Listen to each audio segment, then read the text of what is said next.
Okay, so I think I know why my hamons haven't been coming out like I wanted them to on that W2 and stuff. When I was building my heat treat oven, I got two kinds of adhesives, or kind of like a mortar fire brick thing. One for the inside, one for the outside. Now the outside is just a fire block sealant, and I was reading it only goes up to 1380. Now we were heat treating at 1460 or whatever, so it probably lost its, just lost whatever it takes to make it good after, or they can't guarantee it after a certain thing, so, it might not be as good. Where this was for the inside, and that goes up to 2000 plus. So, yeah, because my heat treat oven maxes out at 2300 Fahrenheit. Stainless steel goes out about 1900, so, 2000 is good. Now I've got some mixed cement that's just a powder that you mix up you can even make like hard bricks out of.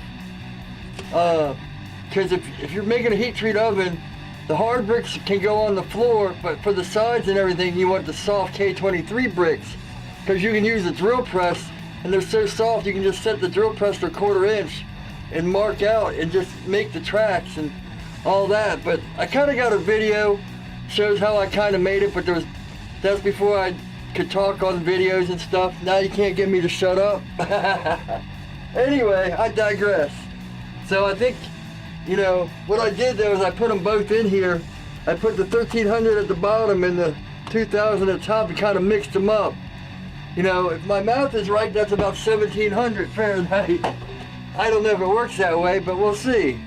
Plus it's easier. The reason I did it is because every time I go to use those, it would dry up and I have to cut it open and make it bigger and bigger and bigger, and it would dry up, and yeah, hassle time. So, let's get to these. I got these all taken apart. Now, here's a question if you guys want to comment. Here's the handles as they are. Nice and clean, I put this in here as like a finger guard, and this handle's really good. But the handle I made or designed this off of is rock pattern. Let me know in the comments if you like the rock pattern better or the straight better. Cause I'm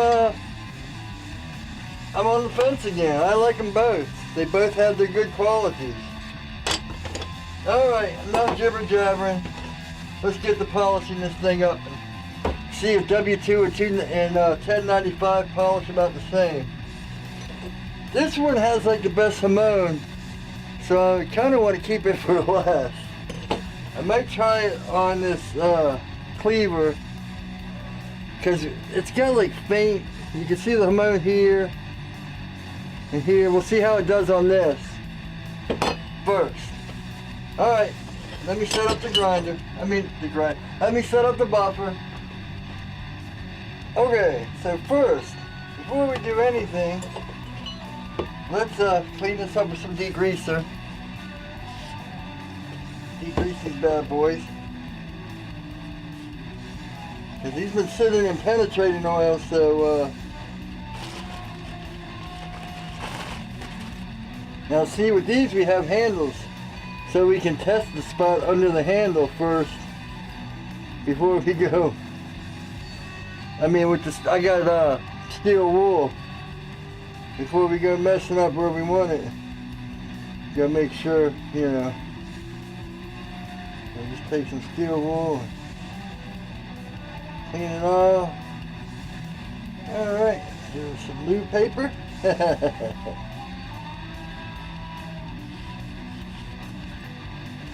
Now another thing I was thinking of, if I do hit it on the buffing wheel, just kind of hit it lightly in spots, like, hit it like kind of here, so the edge is darker and up here is darker, and it just kind of highlights where the hamon is.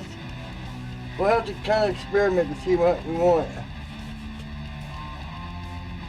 And see, I can see the hamon coming out more, so I am going to hit it on the buffer wheel. Just lightly here and there, maybe not go into it like I did. But we'll have to see. Maybe I will have to. And now, you know, like I was saying with the W2 knives, you know, these have handles, so we do want it to be good under here, but it doesn't have to be as perfect, you know, the spines do. But this stuff is going to be covered anyway.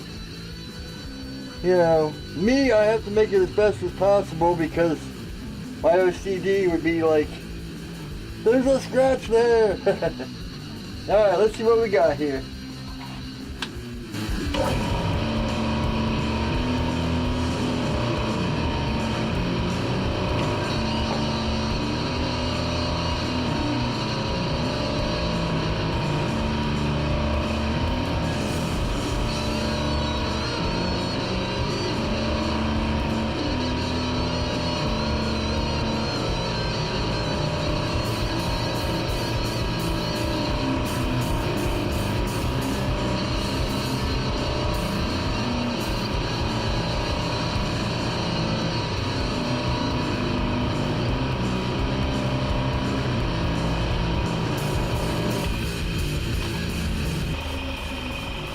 Yeah, I'm kind of afraid of that.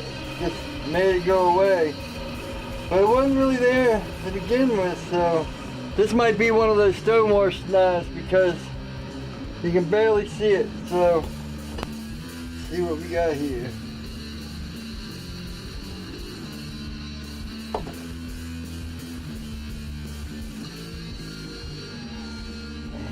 It's there, I just can't see it. I can't get it to come out.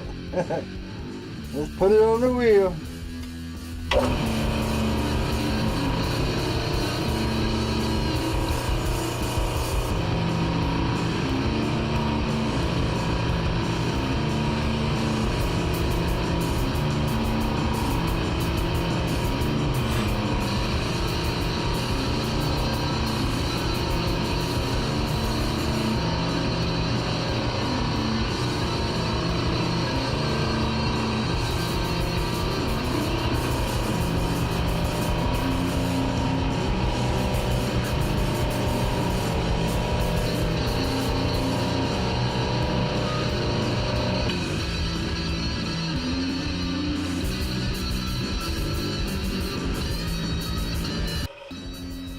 Alright, so this is the side I didn't polish.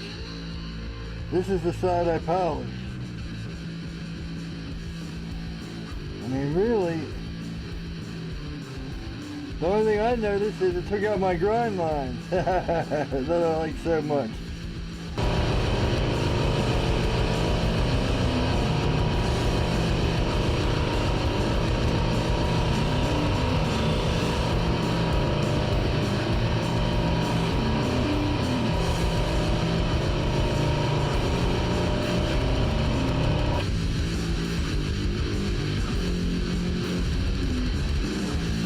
Maybe it's because it's my knife. It just doesn't look the same as all those pictures I see on the internet. Kind of like body dysmorphia or whatever it is. I mean, I don't know. I haven't put anything but flits on this side. I'm going to take a belt and get all that stuff off like I showed you on that last video. It's clean off this sander. Take the belt.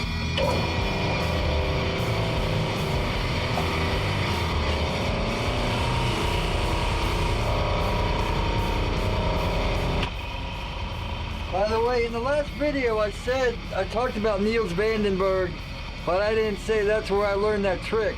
He's got like a whole 65 tips for knife making, and that's one of them. Alright. Let's see what just the flits does.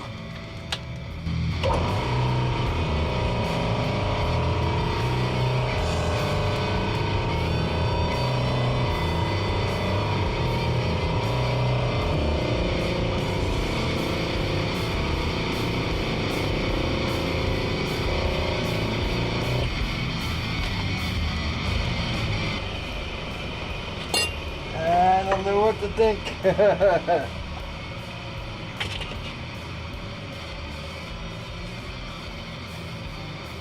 I know I don't want to put that stuff on this. I'm just gonna put this on here and leave it. I'm not gonna buff it. I'm gonna see what this looks like tomorrow. Alright, now skip the buffing. And of course I probably got it backwards. I'm probably supposed to just put the foots on, spray it with WD-40, and then go right to the steel wool.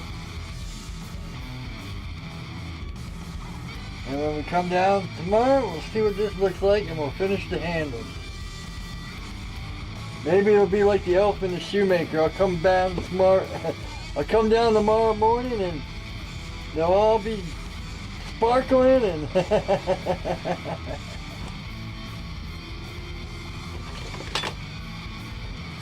yeah, this one the hamon didn't come out really at all. I mean, I can see it,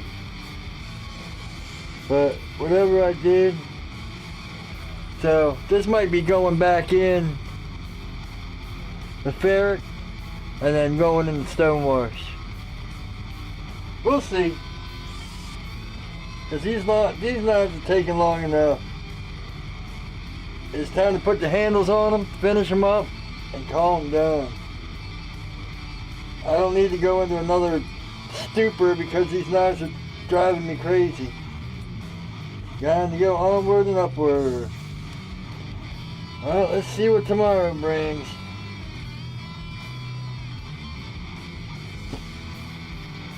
That's it for me for now. You'll see me in about 2 seconds. But take it easy.